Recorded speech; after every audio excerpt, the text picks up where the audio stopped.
Di tengah musibah kebakaran akibat depo Pertamina Plumpang, seorang mempelai pria yang menggelar hajatan sekira 800 meter dari lokasi kejadian mengaku sempat panik memikirkan uang muka resepsi saat menyelamatkan diri. Hal itu disampaikan Ahmad Maulana Firdaus atau yang karib disapa Daus 22 tahun, pria yang menggelar resepsi bersama sang istri Sukmainah 20 tahun. Daus berujar saat kejadian tersebut ia sempat melarikan diri lantaran mencium aroma gas yang begitu pekat dari rumahnya. Namun di tengah derap langkahnya itu ia sempat memikirkan biaya resepsi yang sudah ditekan dari jauh-jauh hari. Menurutnya saat kejadian tersebut dirinya hanya bisa berlari sembari membawa surat-surat berharga. Pasalnya resepsi itu sudah ia rencanakan sejak 3 bulan lalu dan undangan sudah disebar ke 700 orang teman dan kerabat dekatnya. Ia sempat berpikir untuk menunda acara tersebut. Namun pada Sabtu malam dirinya sendiri justru turun langsung bersama tetangga lain untuk berjibaku membangun tenda pernikahan. Kendati begitu ia mengaku bersyukur lantaran acara tersebut bisa terlaksana dengan baik.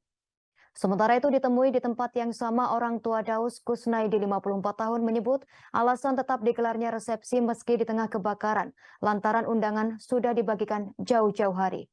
Menurutnya tak ada komplain yang ia terima, bahkan para tamu tetap datang dan menikmati acara tersebut.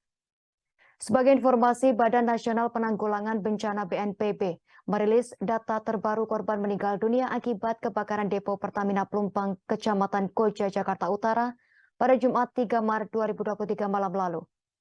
Kepala BNPB Suharyanto menginformasikan setidaknya terdapat 19 korban meninggal dunia atas peristiwa tersebut. Sementara itu, Suharyanto menyampaikan sebanyak 49 jiwa mengalami luka berat dan sedang dirawat di beberapa rumah sakit. Ia berujar setidaknya masih ada 18 orang yang dicari karena terpisah dari keluarganya. Suharyanto menegaskan bahwa 18 orang tersebut bukan berarti menjadi korban.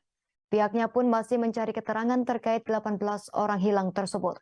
Upaya yang dilakukan dengan mengerahkan berbagai elemen untuk mencari 18 orang yang hilang. Polri pun terus menyisir kemungkinan korban terbaru di reruntuhan objek-objek yang terbakar. Seluruh komponen terlibat mulai dari Badan Penanggulangan Bencana Daerah BPBD, penggerak sosial, TNI, Polri, dan organisasi kemasyarakatan penggiat bencana. Suharyanto juga memastikan tenda-tenda di posko sudah terpasang dengan baik dan logistik mengalir terus-menerus. Lebih lanjut, ia mengaku bahwa bantuan yang diberikan sejauh ini tak ada masalah. Hal tersebut karena tanggap darurat merupakan kebutuhan dasar. Ia menjelaskan walaupun BPBD DKI Jakarta sudah mampu menyiapkan tanggap bencana, namun pihaknya juga turut menyiapkan intervensi untuk membantu.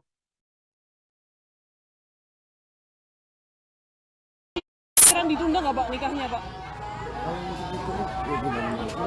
Oh, ada lampu nyala. tapi yakin ya Pak kalau aman ya Pak di sini Pak nggak kebakarannya Pak?